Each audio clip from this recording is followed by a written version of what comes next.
जंगल को बचाने के लिए हमें जहां जहां मौका मिले वहां लड़ना चाहिए और लड़ेंगे तभी जीतेंगे। और ये आदिवासी एकता परिषद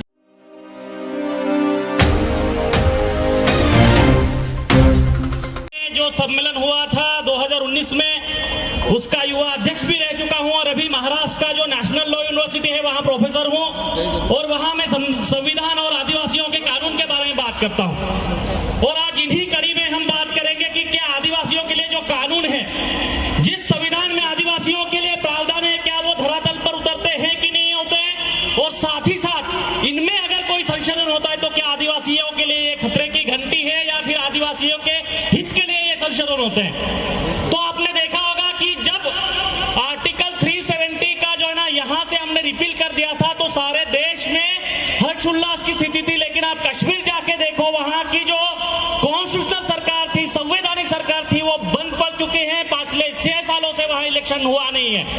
ये एक बात है। और इन्हीं की कड़ी में अगर आप देखोगे जो 5th शेड्यूल में आपको आदिवासियों के लिए शेड्यूल एरिया और ट्राइबल एरियाज में जो अपने एडमिनिस्ट्रेशन चलाने की बात होती है, उसे नष्ट करने के लिए ये जो यूसीसी या फिर अन्य जो भी कानून है वो लाने की कोशिश हो रही है। तो ऐसे कानून के लिए मैं आज आप सबके सामने बात करने वाला हूं। सबसे पहले ये जो अभी 3 कानून बने हैं, जो 3 क्रिमिनल बिल्स जो आए थे उसको हमने संशोधित किया था, और अभी जो है ना हमने आईपीसी, सीआरपीसी और एविडेंस एक्ट को जो रिपील किया था, उनके बाद ये जो 3 कानून बने थे इनके बारे में बात करेंगे। लेकिन आप सब जानते हो आदिवासियों के ये जो कॉलोनियल माइंड था, जो ब्रिटिशों का माइंड था, वो क्या बताता था कि ये जो है आदिवासी जन्म से पहले ही गुनहगार पैदा होता है। क्या ये सही में था? तो ये उन्होंने क्या किया था, हमारे लिए क्रिमिनल ट्राइब्स का एक्ट क्यों लाए थे। और ये आज की गवर्नमेंट क्या बता रही थी कि वो जो कॉलोनियल माइंडसेट था उसे रिमूव करने के लिए हम जो है ना ये 3 कानून ला रहे हैं। तो कौन सा कॉलोनियल माइंड? अगर आप एंशिएंट हिस्ट्री देख लो या फिर मिडिवल हिस्ट्री देख लो, जहां मनुस्मृति जैसे कानून बनते थे जो आदिवासियों के लिए या फिर यहाँ के पिछड़ों के लिए, वर्नेबल सेक्शन के लिए कोई भी प्रावधान नहीं रखते थे, उनको सिर्फ मजूरी या फिर लेबर वर्क के लिए या फिर उनके धुने धोने के लिए रखते थे, वो सारे प्रोविजन आज ये गवर्नमेंट चाहती है और इसीलिए यूसीसी जैसे कानून बनने की कोशिश हो रही है। दोस्तों, तो क्या इसका विरोध होना चाहिए? लोग तो बोलते हैं कि आने वाले दिनों में राम राज्य आएगा। कैसे आएगा भाइयों? देख लो, जिस जंगल में यहाँ इनके राम जो है वो वनवास काटने गए थे, उनको आज उजाड़ रहे। क्या इससे राम राज्य आएगा? हमें राम राज्य नहीं चाहिए, हमें संविधान पर आधारित जो आदिवासियों की प्रथा परंपरा की बात होती है, आदिवासियों की जस्टिस सिस्टम की बात होती है, वो कानून हमें चाहिए जो आदिवासियों के लिए संविधान के प्रावधान के जरिए होती है, और इसे इंप्लीमेंट करना सबसे ज्यादा जरूरी है। अदरवाइज क्या होगा, हम क्या करेंगे? देखो, हमें आज देश का सबसे सर्वोच्च पद है प्रेसिडेंट का, वो आज आदिवासी हैं। लेकिन मणिपुर में क्या हुआ, वहां की गवर्नर भी आदिवासी हैं। तो इन पदों से हमें कुछ नहीं होता है, हमें इंप्लीमेंटेशन पे जोर देना चाहिए। और ये जो देखो धार्मिकता पर बात नहीं हो, ये बात है, लेकिन हम क्या करेंगे भाई? आज का सबसे ज्यादा आक्रमण क्या हो रहा है? आरएसएस हम पे आक्रमण नहीं करती है क्या? तो फिर ये डीलिस्टिंग क्यों आया था?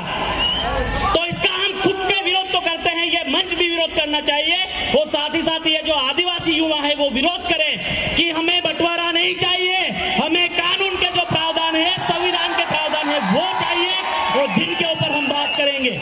आप सब जानते हो कि ये जो यूसीसी है जो आपको स्पेशल प्रोविजन देता है आपके मैरिज के लिए, लेकिन ये कल अगर आपको बोल देंगे कि आपको ना पंचपदी से या फिर ब्राह्मण ला के आपको शादी करनी हो, तो फिर हमारा पूंजारा कहां जाएगा? फिर हमारे ये जो डायलॉग है जिनको हमें ना हमारे संविधान में या फिर हमारे कस्टमरी लॉ में हमें ना इनको लॉ की जिम्मेदारी देते हैं, वो कहां जाएंगे? और आज जो है ना ये बयान में ये चोटी बढ़ाकर आज जो यूथ नाच रहे हैं वो कहां जाएंगे? तो ये सारी की सारी जड़ें है ना, इसीलिए हमें आज धरातल पर काम करने की जरूरत है। मैं आदिवासियों के कानून पढ़ाता हूं, लेकिन जो असल में होते हैं वो कानून तो कोई पढ़ना भी नहीं चाहता और आदिवासियों की बात भी नहीं करना चाहता। तो इन्हीं सारे मुद्दों से जो आपने देखा होगा कि जो रिलीजियस माइनॉरिटी है जिनको ना खत्म करने की कोशिश कर रही है सरकार, इन्हीं के मुद्दों के साथ हमें आदिवासियों में, हिंदू में, क्रिश्चियन में और इन सारे लोगों में बांटने की कोशिश कर रही है, जिनका हमें जो ना तहे दिल से विरोध करना चाहिए। पूरे रोड पे या फिर जहां जहां हमारी आवाज जाएगी वहां जाके हमें विरोध करना चाहिए, और तभी हमारे जो आर्टिकल 13 की बात हो रही है, आर्टिकल 244 की बात हो रही है, 5th शेड्यूल की बात हो रही है, ट्राइबल मैनेजमेंट सिस्टम की, ट्राइबल जस्टिस सिस्टम की बात हो रही है, उनको अगर आप अच्छे से लागू करने के लिए ये सारी चीजें होगी और युवा जागरूक हो जाएगा तो ही ये पॉसिबल है। अदरवाइज आदिवासियों को आने वाले दिनों में जो आज स्टेटस यहाँ के माइनॉरिटी का है वो आने वाले दिनों में जो Kailash versus state of Maharashtra बताता है, आज यहाँ है ना फॉरेस्ट या फिर जो रोड पे अतिक्रमण करते हैं उनको भी है ना यहाँ की सरकारें उनको प्रोटेक्शन देती है, लेकिन जिन्होंने